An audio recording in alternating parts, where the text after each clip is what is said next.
Olá, povão, tudo bem? Estamos aqui hoje, eu consegui.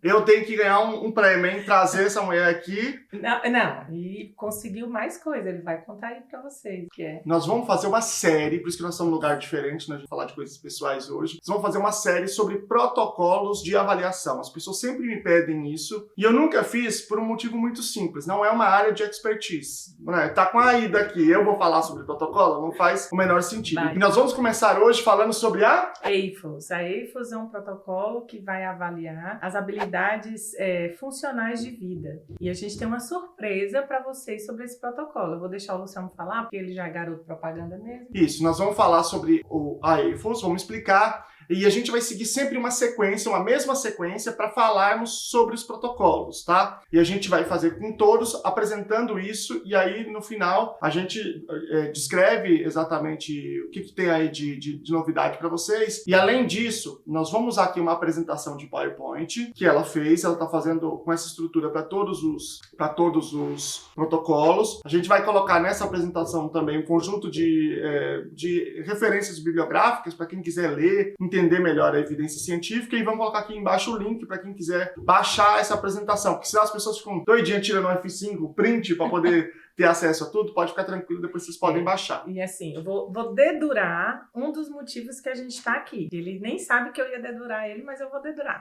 Uma das questões que a gente vivia discutindo é que, como ele tem um conjunto muito grande de apresentações, de vários temas, inclusive de protocolos, uma das coisas que ele fala sobre os protocolos me arranhava, e eu ficava brigando com ele por conta desse arranhão que acontecia. E ele dizia, mas por quê? Qual o problema disso? Então ele me convenceu a fazer isso, e eu vou explicar um pouco, quando a gente estiver falando dos protocolos, um dos desejos dele. Mas antes eu vou explicar para vocês qual era a questão. Então, toda vez quando ele falava de um protocolo, que ele ia ensinar vocês, que ele ia trazer esse conhecimento, ele dizia assim, olha, eu vou falar hoje da ABLS. A ABLS é um protocolo que foi feito para crianças de 6 anos, de até 6 anos, vamos imaginar assim. Mais indicado, falava feito para, mas... Sim, tudo bem. E eu ficava brigando com ele nos bastidores, não fala assim, porque nos cursos as pessoas me perguntam, qual a idade que eu vou usar esse protocolo? Qual a idade, para quem é esse protocolo? E eu sempre chamava a atenção dele dizendo assim, calma, a gente está falando de habilidade, a gente tem que explicar isso primeiro para as pessoas,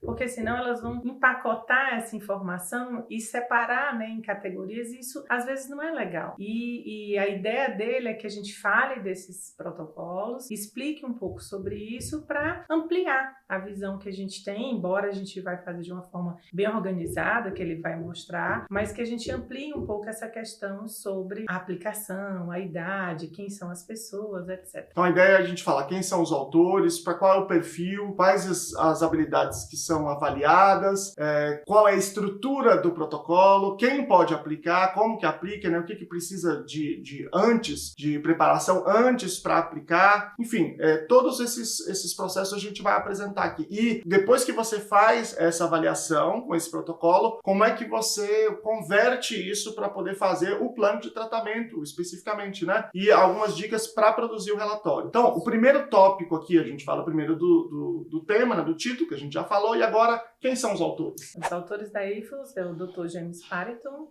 e Michael Mueller, que inclusive tem essa segunda surpresa para vocês. Eu acho que vocês já viram nas redes sociais, mas vamos dar ênfase agora sobre isso, porque a gente quer muito fazer um convite para vocês. Que o Mike Miller vai vir ao Brasil. Um dos autores, são dois entre os maiores analistas do comportamento do mundo, tá? São os autores desse protocolo. O Parrington, que é um desses autores, ele é o autor da ABLS também.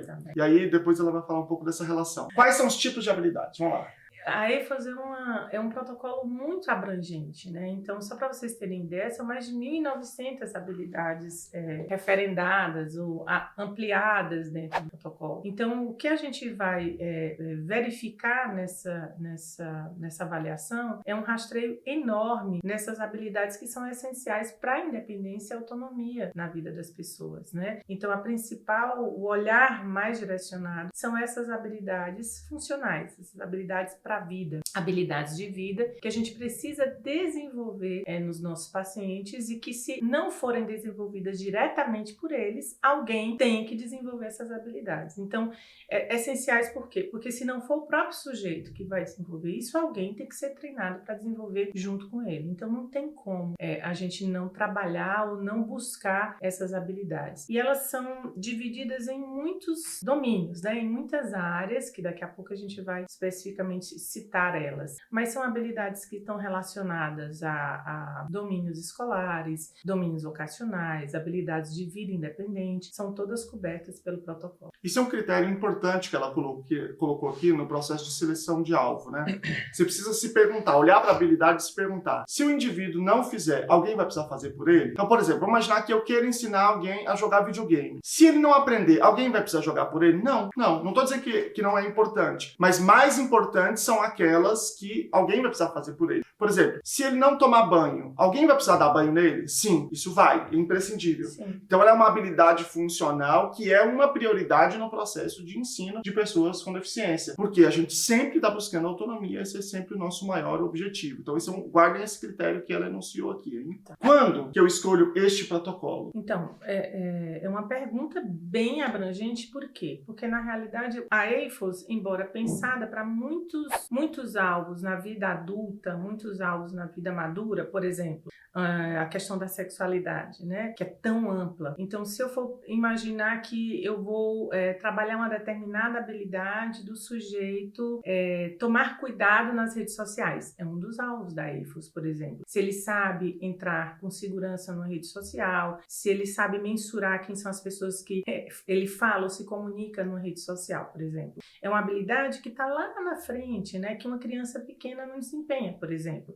Mas eu também tenho que focar nessas habilidades que são desempenho de crianças menores, de pessoas menores. Por exemplo, ter autocuidado, tomar um banho, saber usar uma roupa corretamente, saber escolher a roupa. Então, a escolha desse protocolo, ela é uma escolha que começa muito cedo, porque essas habilidades, elas são divididas num contínuo muito cedo, né? Dentro de um desenvolvimento, num contínuo, em habilidades desde para crianças menores, para adolescentes e até adultos. Exatamente. Essa é uma das coisas. Eu sempre falava assim que a EIFOS, ela é prioritária, vamos dizer assim, em adolescentes e adultos, porque de fato, grande parte dessas habilidades tem a ver com essa faixa. Mas, para apresentar para as pessoas que são iniciantes, porque quando você é mais, tem uma expertise maior, uma experiência maior, você começa a manipular os protocolos de uma maneira muito mais Então, eu poderia profunda. dizer que eu posso lançar dessas habilidades desde o ensino fundamental, ali bem do início até a idade adulta. E o que ele está falando é o que eu vou marcar sempre. Então, quando a gente foca na idade, a gente perde um pouco, né? Embora a gente saiba que tem um porte, saiba que tem uma idade inserida nos protocolos, mas a gente quer que vocês ampliem muito essa capacidade de escolha do protocolo a partir do que a gente vai discutir aqui. Exatamente. E o que ele precisa fazer antes da aplicação do protocolo?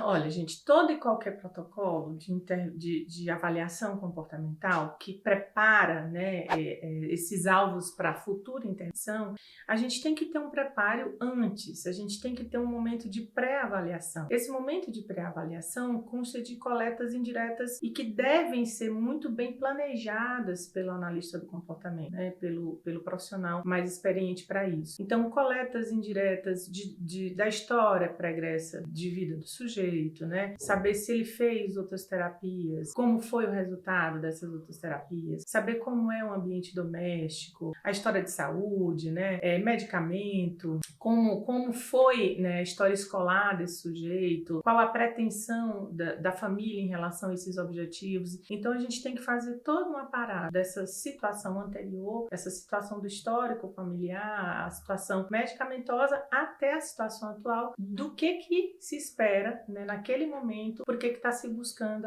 aqueles alvos naquele momento. Exatamente. Qual é a outra coisa? Para a gente fazer uma avaliação aqui, antes da avaliação, o que o pessoal precisa fazer também? Vocês sabem que a gente se organizou para eu falar e eu disse, olha, você vai ter que modelar primeiro, né? E falando em modelação, uma das questões, um dos procedimentos de intervenção que tem muito na EIFOS, tá? Mas eu disse, então você vai ter que fazer uma modelação primeiro. Então ele está dando esse modelo agora, gente. Tô dando uma instrução, pai. O que tem que fazer? Não deixem de dar o like nesse vídeo, acompanhe o canal, por favor, para poder fortalecer fortalecer nossa divulgação científica. Exatamente. E mais do que isso, a gente sempre programa os vídeos relacionando isso com o interesse de vocês. Então, qual é o próximo protocolo que vocês querem? A gente quer gravar de todos, mas qual é a ordem? A gente vai priorizar o que o pessoal mais pedir aqui. Vocês viram aí, né? Vocês estão vendo o interesse dele. Então, comentem. Se tiver comentários, se tiver pedidos, eu venho. Senão, eu não entro mais, eu vou me sentir livre. E se vocês não conhecerem os protocolos, podem colocar qual é o tipo de habilidade ou faixa de idade, e aí a gente seguia por isso, tá bom? Então, vamos lá. Fala um pouco da estrutura desse protocolo, que é um protocolo gigantesco, ele é muito grande. Gigantesco. Então, ele tem 6 cadernos que abrangem todos os domínios de vida, né, do sujeito. Então, a gente tem cadernos de vida básica, cadernos de vida independente, vocacional, escolar, de participação na comunidade. Esses 6 cadernos, dentro deles, a gente vai ter 8 módulos, 8 sessões de avaliação para cada um deles. Então, isso dá um contingente de alvos gigantesco para que a gente possa organizar essas sessões e, na hora da avaliação, a gente verifica, né, através do grid, da visão da mostrando própria... para eles. A gente está mostrando para eles na tela então, quem já conhece a Ables já percebeu a semelhança, porque existe uma certa semelhança por conta da forma de critérios que se coloca na avaliação. Então, você visualmente vê os campos onde o seu aprendiz está mais deficitário, aquele campo onde ele está melhor. Então, você consegue visualmente ali ter uma primeira noção do que você precisa fazer. Então, se eu tenho ali no campo de comunicação básica, dentro do caderno de vida, de habilidade de vida, o que dentro dessa comunicação deu tão deficitário que eu preciso trabalhar. Então, esse campo visual é muito importante para o avaliador poder planejar o que ele vai fazer. Exatamente. Então, fala aí um pouco desse processo aí, eu acho que então, nesse processo vem um momento muito importante que é como marcar, né? Como registrar nesses cadernos. Então, um caderno muito extenso, né? Onde vocês vão acompanhar futuramente nos cursos, né? Existem umas sessões, né, que envolvem determinados domínios específicos. Por exemplo, como um domínio da autogestão do comportamento. Então, quanto o sujeito consegue gerir o próprio comportamento nos ambientes sociais. Então, você vai observando o comportamento que você está ali mensurando e vai marcando os critérios no qual ele vai pontuando. Então, as linhas, né,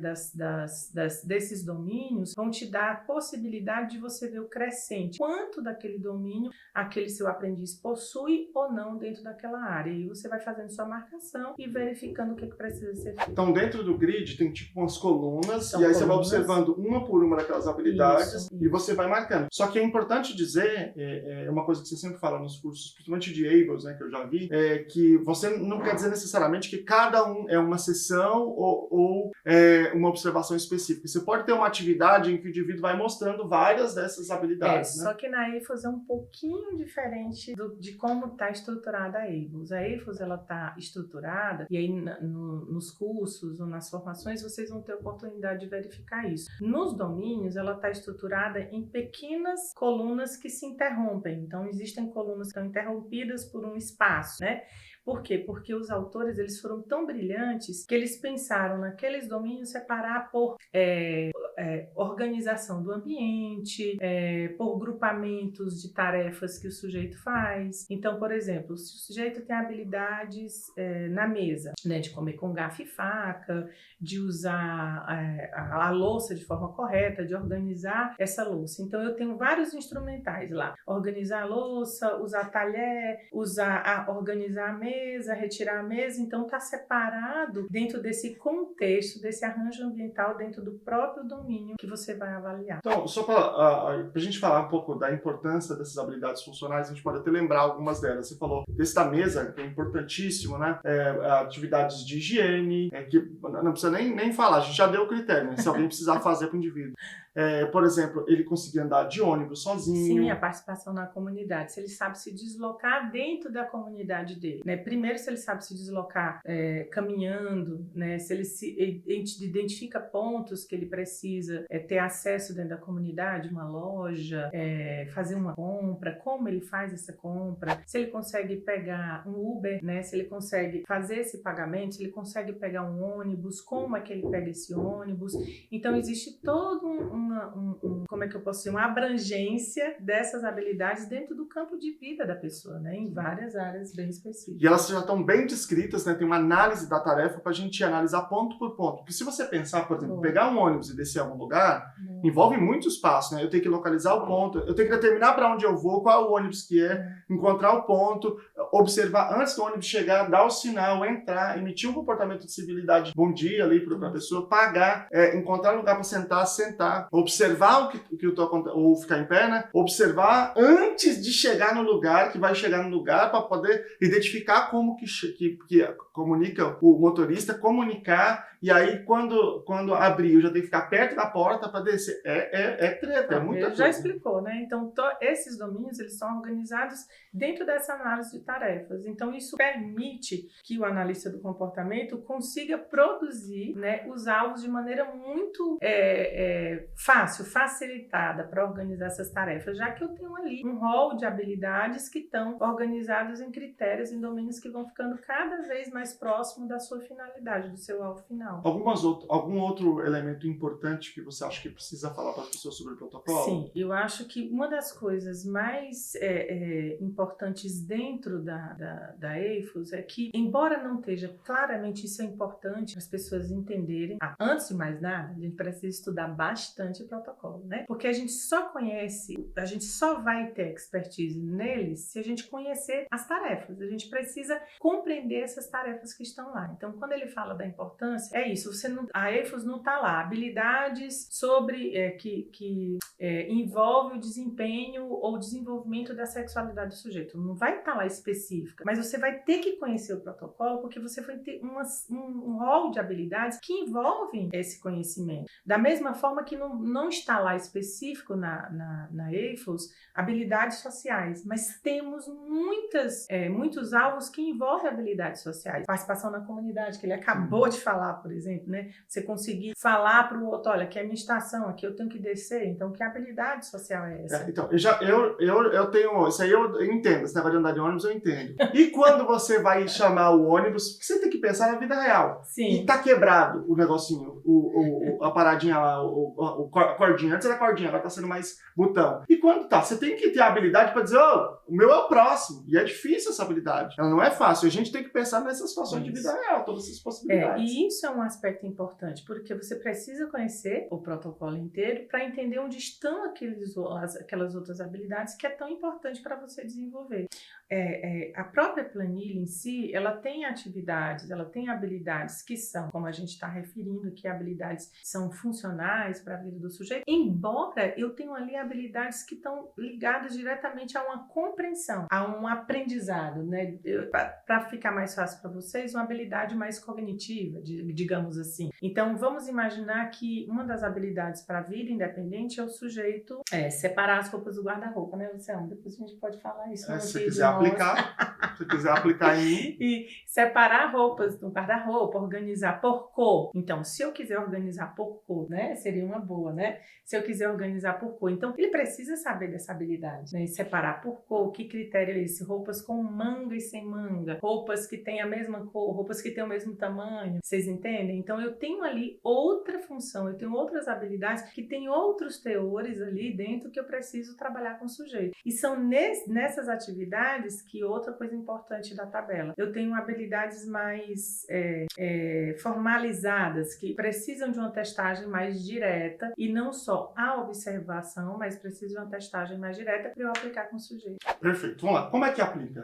Bom, a EIFOS ela é feita para ser feita produzida em conjunto com a própria equipe que o paciente tem, né, e a família, porque essas informações são coletadas no ambiente natural da pessoa. Olha, todas as atividades que a gente está falando aqui, onde é que estão localizadas essas atividades? Na casa do aprendiz, né? Então, como é que ele usa o banheiro? Como é que ele usa o banheiro para tomar banho ou para ajudar nas atividades domésticas? Ou como é que ele come quando ele sai de casa? Ou como ele faz uma compra? Ou o trabalho dele, ele trabalha? Como é que ele trabalha? Como é que ele desempenha essa sua atividade vocacional? Então, essas atividades, essas habilidades, ela, na grande maioria, são feitas através de uma coleta de observação observação ou do dado que a família traz para esse sujeito. Mas lembra que eu acabei de falar? Algumas tarefas são bem estandartizadas, bem formalizadas, e eu vou precisar fazer testagem. Então, consta tanto da coleta observacional quanto de testagem direta para algumas tarefas. E quem que pode aplicar o protocolo? Bom, a aplicação do protocolo pode ser feita pelos próprios cuidadores, né, por pessoas que cuidam dos sujeitos, responsáveis que cuidam desse aprendiz e dos profissionais que estão envolvidos diretamente com ele. O terapeuta ocupacional, o fisioterapeuta, o professor de educação física, o pedagogo que está com ele, o psicólogo ou o analista do comportamento, são esses profissionais que podem fazer essa coleta. Mas é importante dizer, é preciso entender de análise do comportamento, é preciso entender profundamente o protocolo, ela acentuou bastante isso, mas o que a gente quer acentuar aqui é que não é vinculado a uma profissão específica, por exemplo, não é um teste psicológico, entendeu? Não. Que é privativo da profissão de psicólogo. É um protocolo comportamental muito mais amplo. E é por isso, e aí eu acho que aqui a gente pode falar, que o Mike Miller vai vir para o Brasil, porque esse vai ser o protocolo comportamental, o primeiro a ser publicado formalmente no Brasil pela Luna-ABA. Essa eu comemorei também. Fiz até um vídeo, os meninos estão aqui. Eu já até perguntei cadê o vídeo, porque foi outro milagre, né? Então, Miller está vindo aqui para o Brasil no finalzinho de julho e a gente está muito feliz, muito emocionado, porque é uma conquista muito grande para todas as pessoas que fazem parte da Luna, porque todo mundo queria muito que isso acontecesse, né? A gente queria muito que oferecer para a comunidade inteira, né, esse grande protocolo para ajudar a todos nós. Olha quanta coisa boa. Primeiro protocolo comportamental formalmente publicado assim no Brasil dessa forma. Sim. Segundo, o próprio autor vai vir fazer os cursos, você pode se inscrever, a gente vai colocar aqui embaixo os cursos, né? Sim. Terceiro, é um protocolo que abrange também a faixa da adolescência e vida adulta, que é uma faixa muito negligenciada no autismo, e é o maior, acho que é o maior protocolo que tem, né? Assim, em termos de tamanho, né? Porque é um protocolo gigantesco. Eu não conheço nenhum que seja do mesmo tamanho. Ele cobre uma quantidade de áreas muito grande. Então, você está convidado aí para o curso pra gente fazer com o Mike Miller. Quando vai fazer a observação, onde que elas devem ser conduzidas? Preferencialmente no ambiente doméstico, né? Onde o sujeito,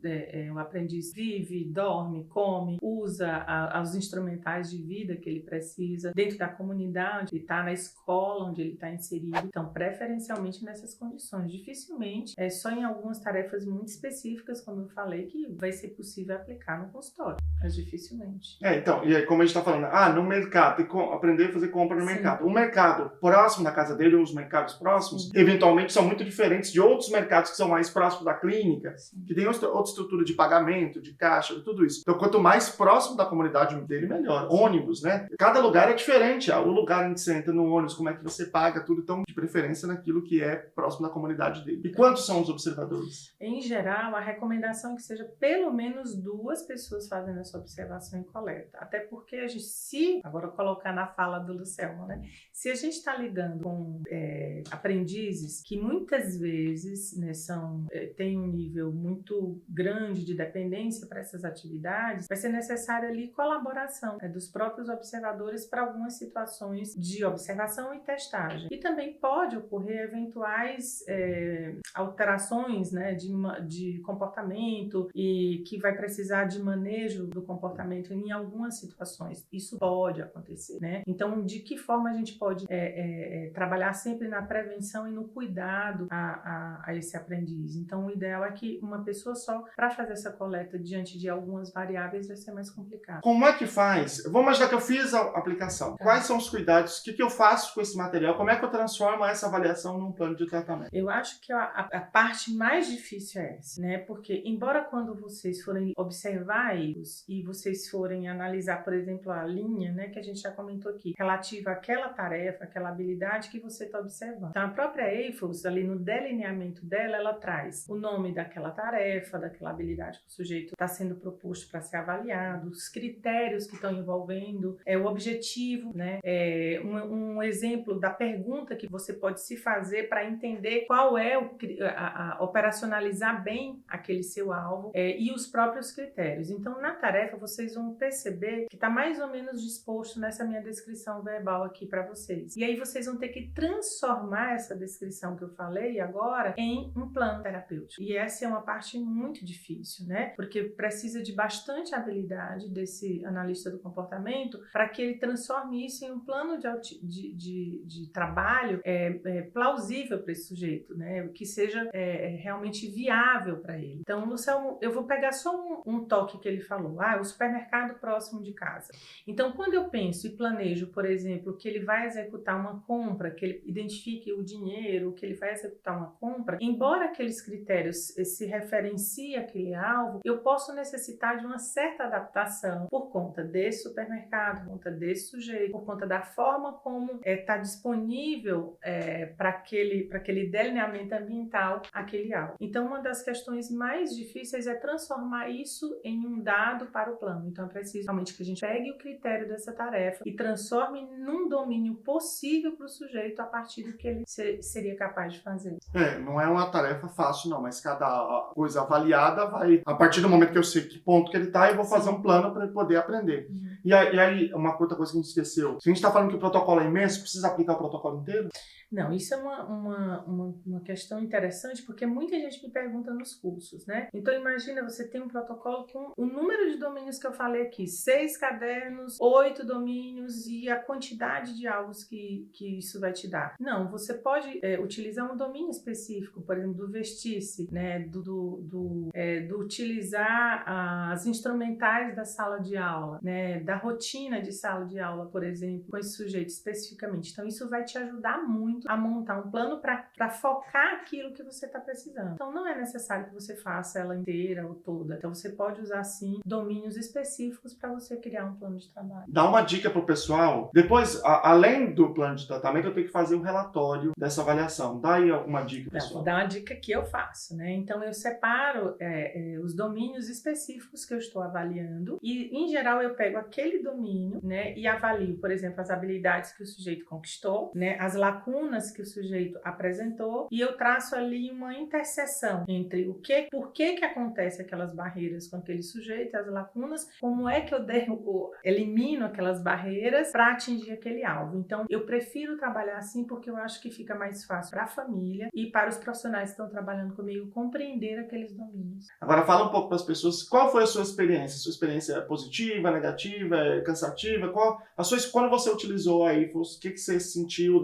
Isso é pessoal, que ninguém está falando dos artigos, das evidências. A gente vai colocar no PowerPoint para vocês, a gente vai colocar algumas referências bibliográficas para vocês poderem entender os artigos que utilizaram, tá? Mas eu quero que você fale da sua experiência utilizando esse protocolo. Olha, para começar, eu acho que um dos poucos protocolos que a gente tem que vai tão longe, né? Que explora de uma forma tão mais próxima dessa vida adulta, tão longe, esses alvos que a gente precisa ter. Então, eu acho que não tem outros assim. É óbvio que existe a Essential for Living, que a gente vai discutir um pouco aqui, mas ela vai longe, né? Ela te possibilita ir muito longe. A minha experiência com a AFOS, ela é muito frutífera, né? Muito boa. Eu sempre tive muitos bons resultados de intervenção para crianças até, né? Para adultos. Só para jogar na cara, né? Em relação a esse protocolo. Assim, eu sempre digo que eu acho que eu comecei um pouco de trás para frente, né? Eu sempre falei isso para ele. Embora no começo da minha carreira eu tenha tido muitas intervenções precoces, abrangentes para crianças menores, mas logo cedo, logo assim, no primeiro, segundo ano de lida, né, com o meu trabalho, eu já comecei a pegar pacientes adultos. Então, um dos primeiros pacientes que eu tive foi uma moça que era bem mais velha do que eu, que tinha grandes dificuldades e eu tive que enfrentar a AFOS ali sozinha e procurar estudar e descobrir como é que ela funcionava para que eu pudesse atender aquela minha aprendiz naquele momento, né? E de lá para cá, ela sempre me responde muito bem. Ela responde ao que eu preciso. Então, eu tenho realmente uma excelente referência desse protocolo. Mas também é verdade que a Aida também já tinha feito um estágio no Canadá de ABLES, né? E ficou bastante tempo lá aplicando a ABLES. Isso também te deu uma vantagem, né? Porque nós temos, é o mesmo autor, o Partington, que está nos dois, a estrutura é bem similar. Por conta da estrutura, né? Mas, assim, você fazer uma experiência com outro nível de aprendiz não vai ser idealmente, não vai ser igual, né? Cada experiência é única, nós sabemos disso. Quem trabalha com tantas diferenças, né? né, de que a gente atende, a gente sabe disso, mas isso ajudou bastante. Agora sim, eu acho que o que mais ajuda mesmo é você começar a estudar, comparar um protocolo com o outro, colocar as tarefas, tentar reproduzir essas tarefas, treinar, praticar, porque não vai ter outra maneira de você aprender a lidar com. E aí depois a gente também vai colocar aqui, quando estiver disponível já, para comprar o protocolo em português, totalmente uma tradução validada no Brasil. Os cursos do Mike Miller, o primeiro, serão em São Paulo e Curitiba. Depois a gente vai fazer outros cursos oficiais já, inclusive incluindo o protocolo, né? Então vai ser uma chegada aí da IFOS com força total no Brasil pela Dona Aba. E vocês se inscrevam aqui no canal para vocês receberem também os outros vídeos sobre os protocolos de avaliação, tá bom? Tá, então como ele falou, o próprio Miller vem aí, a gente está realmente numa expectativa muito grande. Depois que ele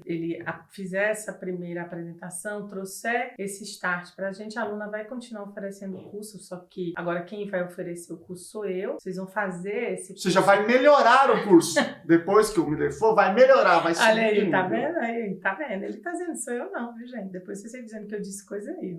E a gente tá muito, com muita vontade, imbuído de sempre estar trazendo para vocês tudo que a gente tem de melhor para avaliar, para intervir, para produzir relatório. Então, faça o que o Luciano disse. Não deixem de acompanhar a gente, não, que a gente sempre tem muitas novidades boas. Aprendeu a pedir a inscrição, hein? Olha, já modelei o comportamento. E aí, já tá pois é, tá quase atingindo e se não mandar pedido, eu não faço mais. Pronto. Eles têm que pedir aqui nos comentários. Tá vendo aí? Até chantagem ela tá conseguindo fazer, já tá fera, já tá youtuber já. Gente, um grande abraço. Tchau pra vocês. Tchau, gente.